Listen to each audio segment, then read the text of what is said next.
Hi, welcome back to LeadBoston Online. My name is Lisa Graustein. I use she, her pronouns. And this module, I'm really excited to have a new co-host with me, Kevin. Hello, everyone. My name is Kevin Antwi. I'm the Program Systems and Content Manager at the YW.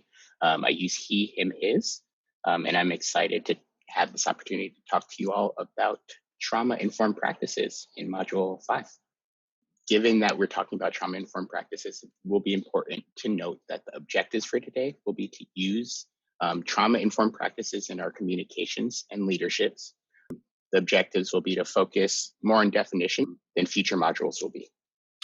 And as you can tell, we're recording this module in a little bit of a different context than we have the previous ones. We're doing this while we're still in shelter in place, and there's tremendous change going on in our nation right now. And so while originally we had planned this module to be talking just about kind of the impact of COVID on all of us, we're now expanding it to talk about the ways that the increased militarization, the increased revealing of existing racial violence in our nation, and all the change that's happening is impacting all of us in different ways, and how as leaders in our workplace we can support our colleagues and staff as much as possible. Bit of content preview before we dive deeper is that an overview of trauma will be offered in references to COVID-19, racism, and other forms of oppression. There won't be any graphic or specific details, and most of the content focuses on what we can do to make our communications and virtual gatherings safer spaces for people who are experiencing trauma.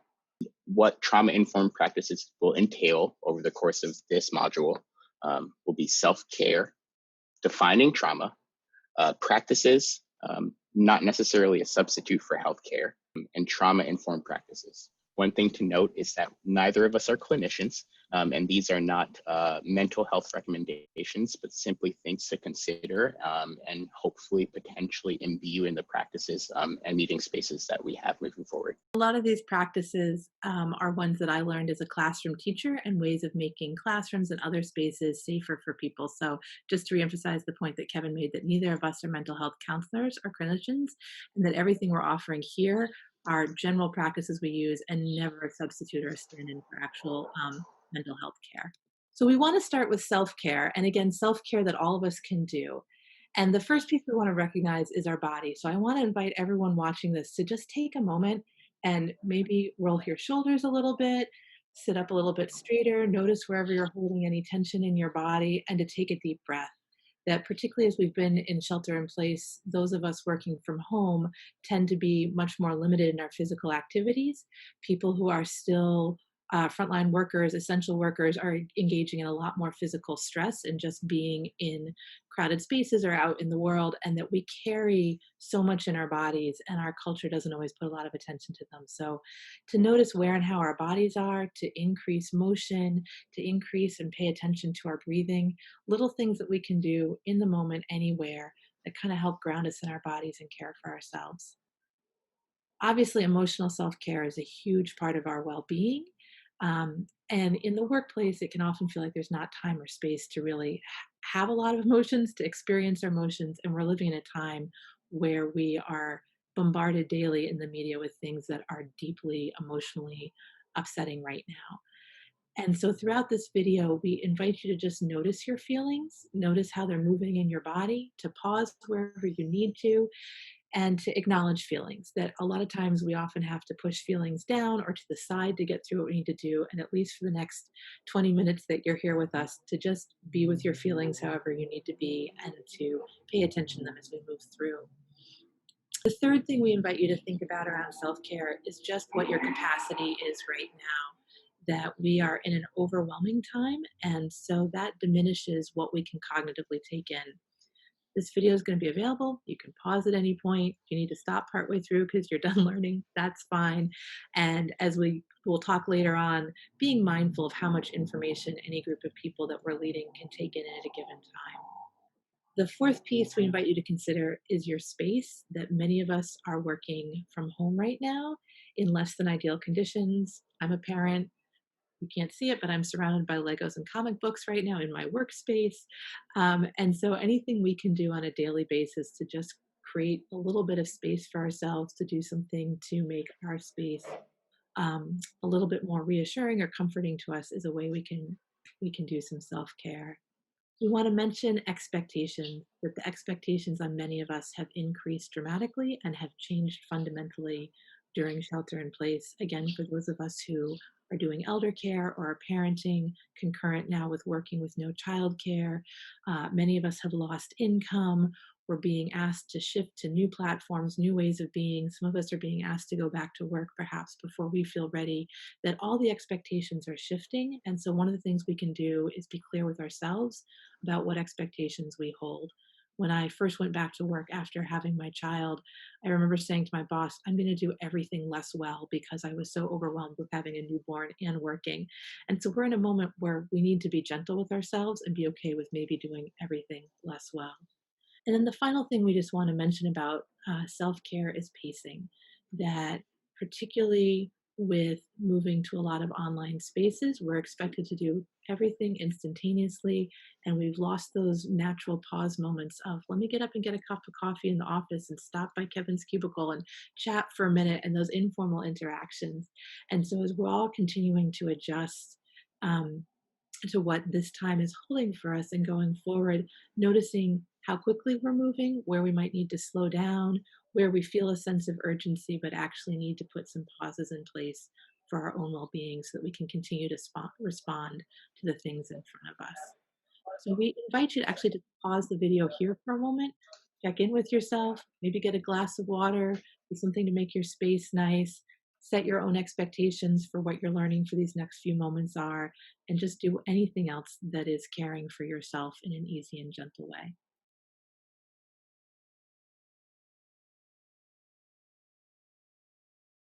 So moving on to defining trauma, trauma can be considered threats or perceived threats to our safety, events that threaten or are perceived to threaten the physical and or emotional safety of a person. They can impact all aspects of our well-being.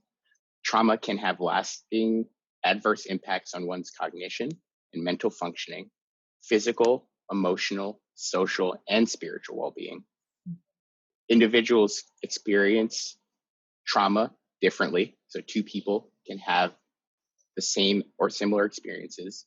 One may experience that as a traumatic event that they internalize both physically and cognitively, whilst the other person experiencing this event might not think twice about it. Trauma can be held in our physical bodies. So acknowledging that we carry trauma not just in our psyches, but also in our physical bodies at the chemical synapse level and also at the cellular level. And experiencing trauma can often make you feel alone. We don't often have the space or time to talk about trauma. So it can feel like an isolating experience in which one is alone. So it's important to, if you can, find the folks who you can speak to and unpack some of these experiences with, but also being cognizant of the fact that who you are selecting might have to be intentional, as to not pass on some of that trauma or trigger things in other people. But do encourage you all, if you're identifying any of these warning signs or symptoms, triggers, if you will, that you try to think about who might be best to reach out to. If not a trusted person that you know, definitely looking into mental health counseling, or the clinical space is definitely a recommended option. But again, like we did mention earlier, neither of us are clinicians or mental health experts. So these are just suggestions and information for further review. I think those are great points, Kevin. Thank you. And I think to the point you were making about how we can experience things differently, and that we hold things in our bodies in a workplace setting, we could be talking about a national event that I just think is, horrific, and I'm just talking about it, and it may actually be traumatizing for you. And my talking about it in that way can actually be re-triggering. And so in workplace settings where we're just sort of sensitive that whenever we're going to be talking about something that may be triggering or traumatic for somebody, we really pay attention to each other. And are people really engaging with us? Are they pulling back? Checking in, like, is this an okay topic to talk about? Giving people the space, because I may not be that trusted friend that somebody feels like they can share with. And so we wanted to give this definition to understand what trauma is. Again, not so we're diagnosing, but so that we can make space for all the different ways it might be showing up and be better at sort of reading cues from people of maybe when we need to change a topic of conversation, or check in if the topic is okay with people to continue. So now we're going to look at the specific examples of trauma and just talk very briefly. On a national level, right now, when we're filming this, the violence against Black people, against Indigenous people, and people of color is across the media on a daily basis and at a truly horrific level in a way that is deeply traumatizing. And because of social media, we're actually seeing events. We're not just hearing about them, but we're seeing them. And that has a huge impact on many of us. COVID-19, while we're filming this, is still very much present in our nation, and all the ways that that creates real threats for people as well as perceived threats, going back to our definition. Also, many of us, particularly those of us living in cities, are seeing the increased militarization of our communities. And that carries a lot of triggering aspects to people on many, many different levels. In the workplace, trauma can show up in ways that don't have such clear signifiers around it. So, experiencing implicit bias often doesn't have these images, it doesn't have the big language, it doesn't have the noticing, but it operates on much the same level as some of the things we're seeing on the national level right now, in that it's deeply dehumanizing.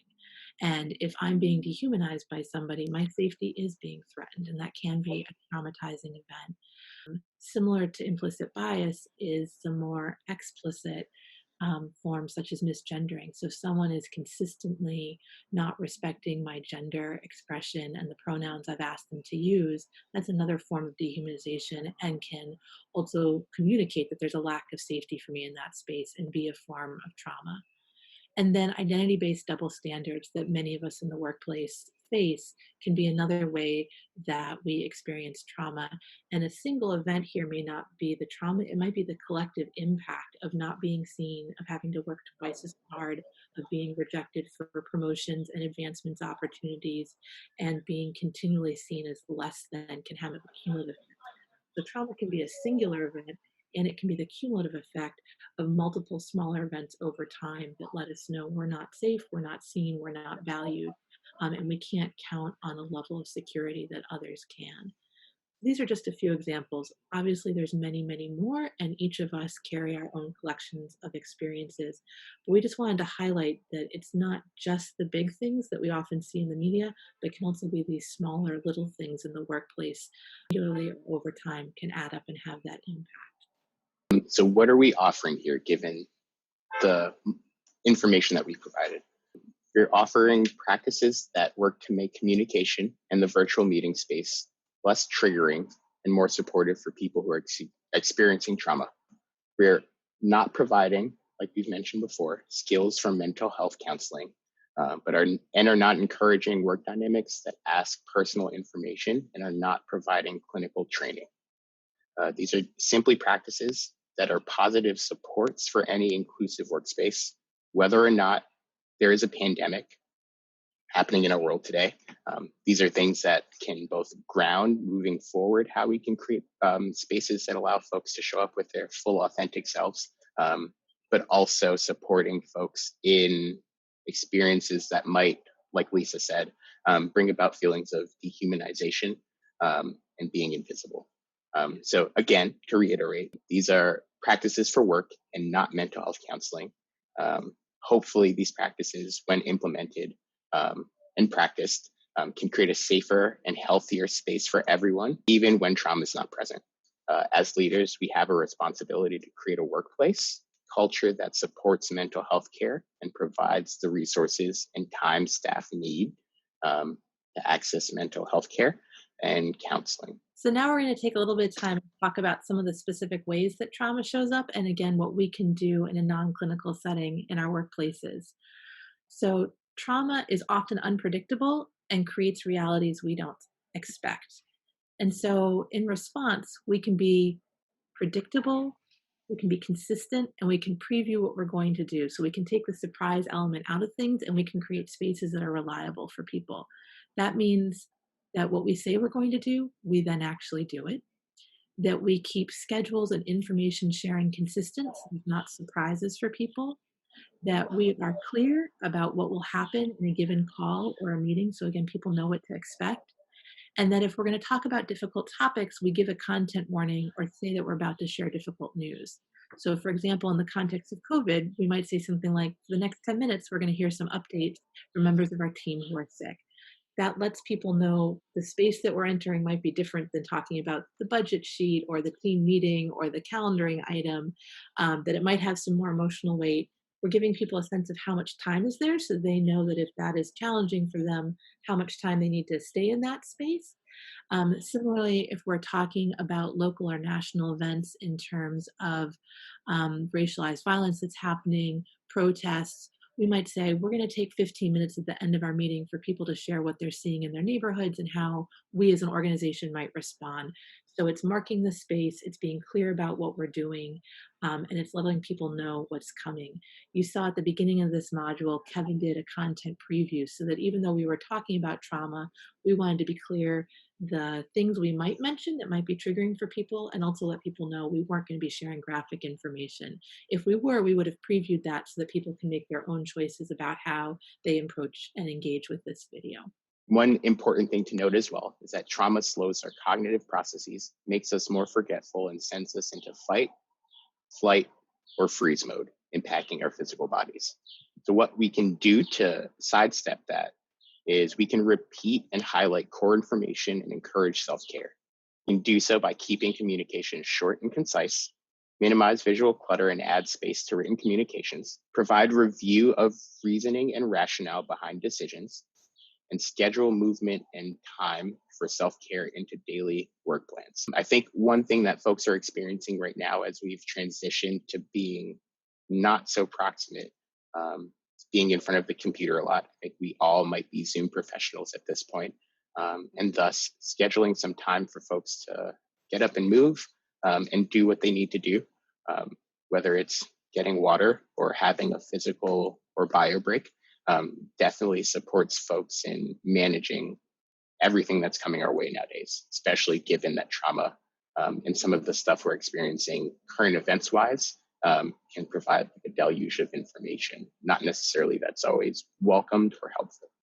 One of the other ways that trauma shows up is that it erodes our capacity to form relationships and feel good about ourselves. That because trauma at its core is dehumanizing, we can experience that dehumanization long after the trauma has passed in not feeling okay with who we are, making it harder to connect with other people.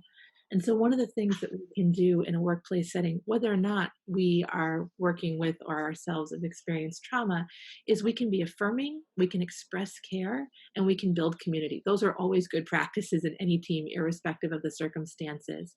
But some specific practices around that are increasing the amount of sincere and specific affirmations. So it's just saying, Kevin, you did a great job is a generic affirmation saying, Kevin, I really appreciate your attention to detail and the way that you are bringing yourself to this project. And I really see your commitment and how you're following through and checking in with people is a specific and sincere affirmation that really acknowledges I'm not just acknowledging Kevin's work, but I'm seeing the whole of who he is and what he's bringing to this space. And I'm taking the time to acknowledge and appreciate that. It's consistent expressions of gratitude and acknowledgement of work. So instead of just receiving a report in a team meeting, taking that just that extra 30 seconds to appreciate and thank everyone who worked on it. It's inviting community building, whether that is hosting a Zoom coffee chat, inviting a few minutes of just connective chatting before a meeting, of taking time to do a drive-by with birthday signs on somebody's birthday, whatever it is that helps people feel connected, feel a part of our community. Final practice is to take a few minutes at the beginning or end of meeting to give people a chance to share about something personal. But we want to walk that balance of making it not too personal. So some great questions to ask are, what are something you're doing to take care of yourself this week? What is a piece of music that you are listening to a lot? What is something that is inspiring you or that is helping you cope with this time? And we want to ask questions that are open-ended, not just ones that are, what's something that is making you happy? What's something that's giving you hope? Because not everybody is feeling happy or feeling hopeful right now. So things that are about what are you doing to care for yourself? What are things that are sustaining you? But at that level of music, reading where people can share but don't have to get too personal with colleagues if they don't want to, and can share on a deeper level if they do. And if that's a regular cycle of meeting time, people know that there's a place where they get to connect, they get to be seen, they get to do some of that community building, and it can help, particularly when we're physically separated from each other, to feel connected with each other. Trauma takes power away from us and can make us seek to control other situations or dynamics as a form of self protection. We can support people in light of this is that we can be clear about what our and others' responsibilities are, and we can listen to each other. We can remind ourselves and those we work with what we do and have power and control over. We can be mindful of how power struggles show up, take the time to talk about and work through them. We can be reliable and predictable in our interactions, and we can acknowledge what is hard, overwhelming, or anxiety inducing. One question that can be helpful in these times and power conflicts in the workplace is to start to ask each other and ourselves what assumptions and expectations we are beginning projects, events, and meetings with.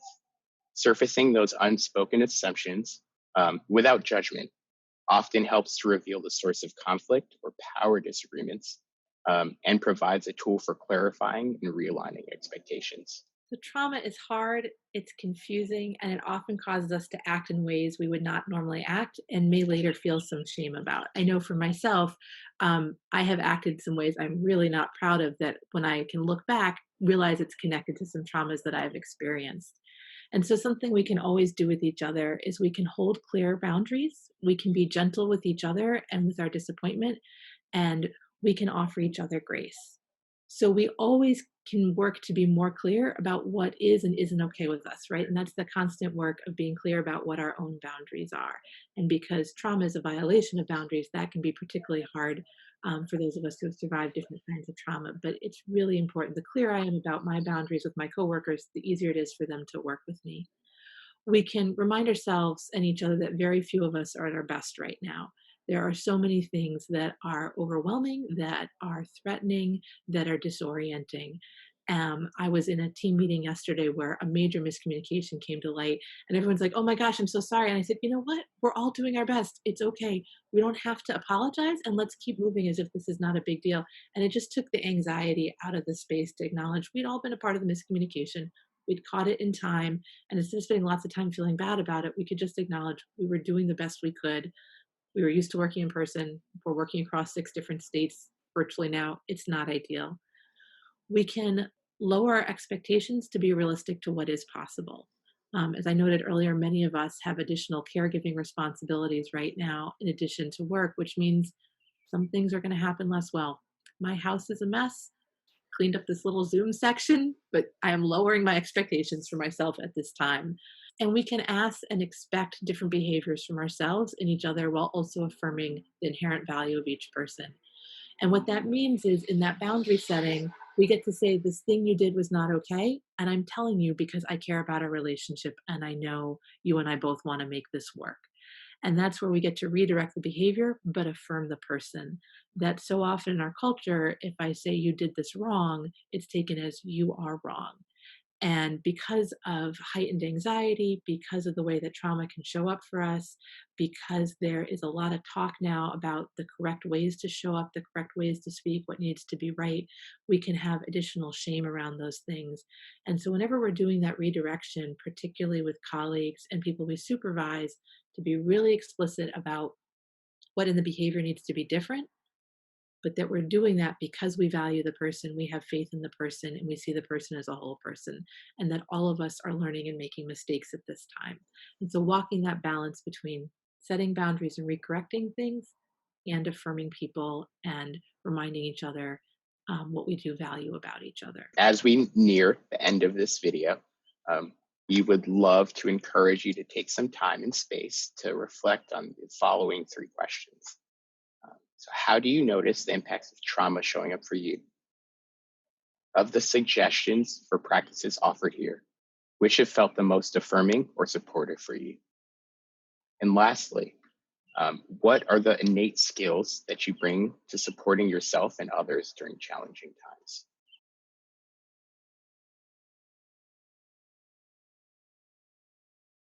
thank you so much for joining us in Module 5. And we hope that you are able to take some time today to care for yourselves and those around you. Thanks so much. Thank you all.